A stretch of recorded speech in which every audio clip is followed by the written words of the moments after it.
Hai Sobat Makna, konflik antara Rusia dan Ukraina telah menjadi sorotan internasional. Aksi militer Rusia membuktikan kepada publik bahwa negara beruang merah itu telah bangkit dan siap menjadi penantang hegemoni Eropa Barat dan NATO pasca Perang Dingin. Rusia sejatinya adalah negara besar dengan wilayah terluas di dunia. Kondisi geografis ini ditopang dengan sumber daya alam melimpah. Lantas bagaimana perkembangan sejarah Rusia dan Ukraina di masa kuno? Apakah kedua negara ini memiliki keterkaitan di masa lalu? Temukan jawabannya di video ini.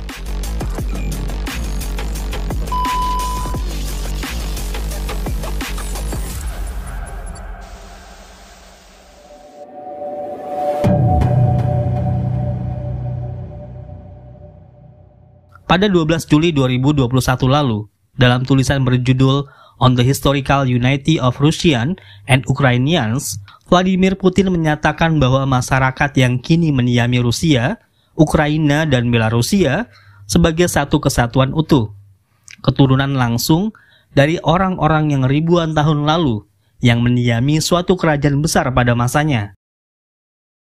Apakah benar pernyataan Putin itu? Ini adalah kota Veliki Novgorod, kota kecil di antara Saint Petersburg dan Moskow. Berbeda dengan Moskow dan Saint Petersburg yang ramai dan sibuk, Veliki Novgorod tampak sederhana, apa adanya, dan cantik. Meski namanya tidak begitu populer, Novgorod adalah salah satu kota paling bersejarah di Rusia. Dari sinilah sejarah Rusia berawal.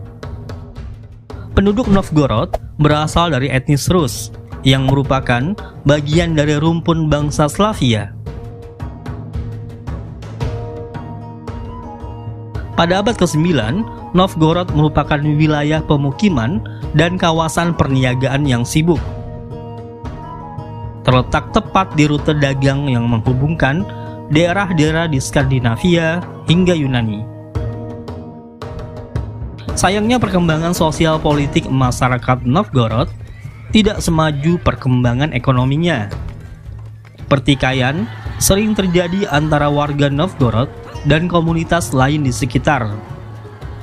Untuk menciptakan pemerintahan yang kuat, masyarakat Novgorod sepakat mengundang beberapa orang Varangian atau bangsa Viking untuk berkuasa dan menegakkan peraturan di Novgorod.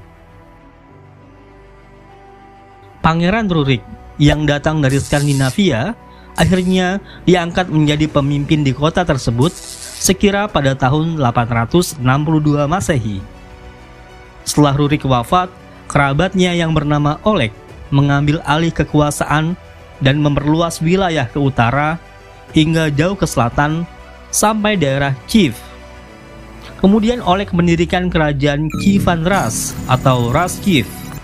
Wilayah Kievan Rus meliputi Rusia, Ukraina, dan Belarusia modern.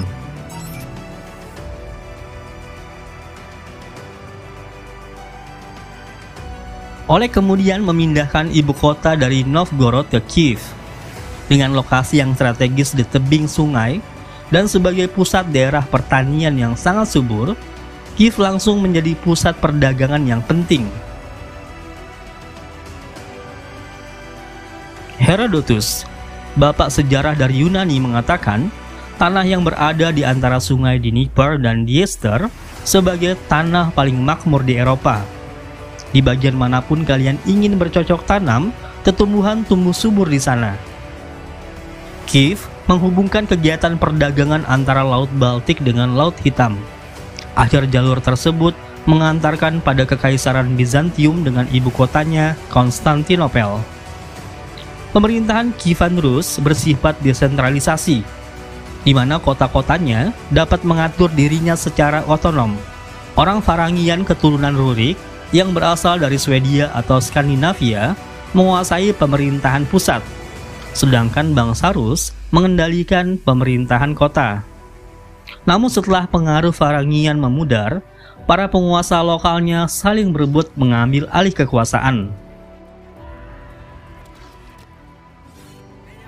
Perpecahan tidak sempat membesar karena masyarakat Kievan Rus yang multikultur berhasil dipersatukan kembali oleh Vladimir I atau Vladimir Agung yang memerintah pada tahun 980 hingga 115 Masehi.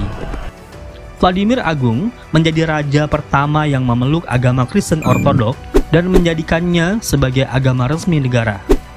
Kesamaan agama inilah yang menjadi salah satu penyebab bersatunya masyarakat di wilayah Slavia Timur itu.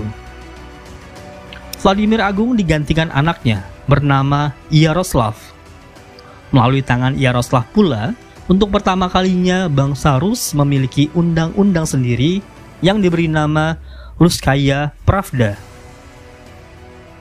Pada masa tersebut, kerajaan Kievan Rus perlahan-lahan dipanggil dengan nama lain, yaitu Rusia atau Negara Bangsa Rus.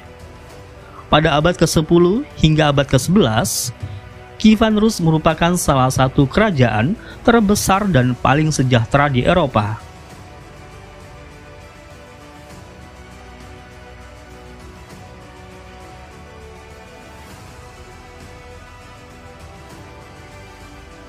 Kematian Yaroslav menjadi awal kemunduran Kievan Rus.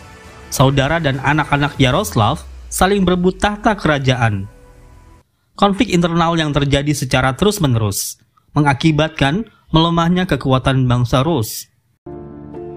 Pemerintahan Kievan Rus kemudian hancur ketika bangsa Mongol melakukan invasi pada tahun 1237 hingga 1240.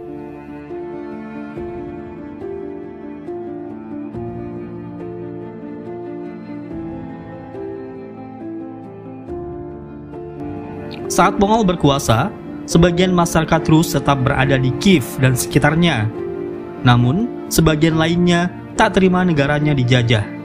Maka dengan semangat ingin menghindar dari pengaruh Mongol, mereka memilih mengasingkan diri dari pusat kota Kievan Rus dan kemudian membangun kota-kota baru, salah satunya adalah Moskow di sebelah barat Rusia.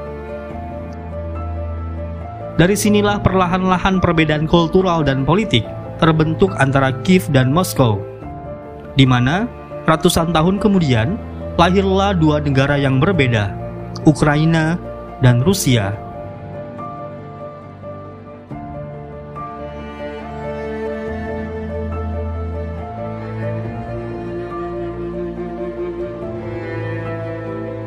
A Russian military convoy 60 kilometers long is bearing down on the Ukrainian capital Kyiv, according to newly released satellite images. The pictures released by the Maxar Technologies company appear to show armored vehicles, tanks